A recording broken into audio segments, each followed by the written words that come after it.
লাউ শাক ভাজি তো অনেকবারই খেয়েছি।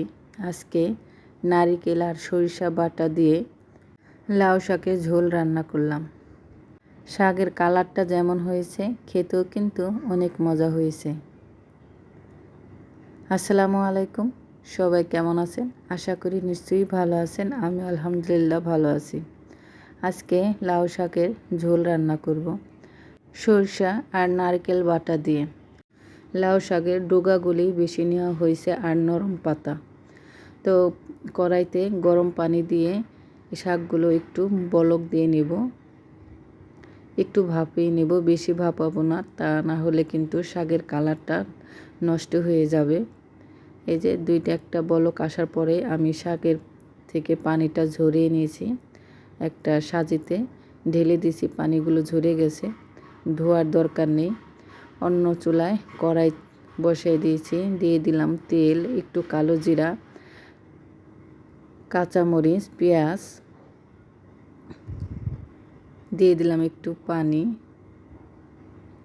পেঁয়াজটা কিন্তু বাটা ছিল, পেঁয়াজ বাটা,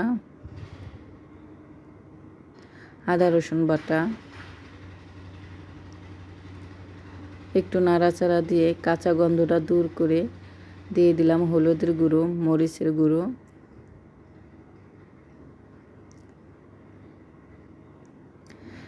ধনিয়া, জিরা আর শুকনা মরিচ একসাথে বাটা, সেই বাটাটা দিয়ে দিলাম। সরিষা বাটা, নারিকেল বাটা, সরিষা বাটা আর নারিকেল বাটা একসাথে রাখা হয়েছে, তো দুইটা মিলে তো একটু মিশে গেছে। নারিকেল বাটাও দিয়েছি, সরিষা বাটাও দিয়েছি, দিয়ে দিলাম স্বাদ মতন লবণ। এখন ভালো করে কষিয়ে নিব।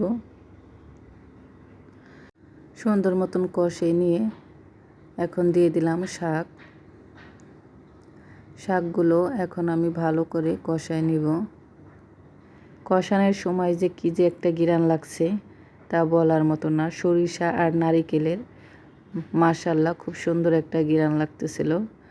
তো আমি সামান্য অল্প একটু ঝোল দিয়ে দিলাম, বেশি ঝোল দিব না। শাকটা এমনিতেই সেদ্ধ হয়ে আছে, এক তো ভাপাইছি, তারপরে কষানো হয়ে গেছে, সেদ্ধ হয়েই গেছে।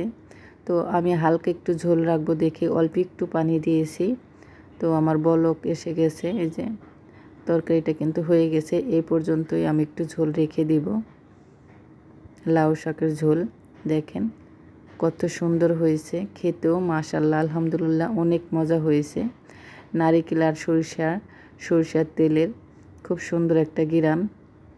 ভিডিওটি যদি ভালো লাগে লাইক কমেন্ট করবেন, শেয়ার করবেন। আমার ফেসবুক পেজটা সবাই ফলো দেবেন। আজকে পর্যন্তই, সবাই ভালো থাকবেন। আল্লাহ হাফেজ।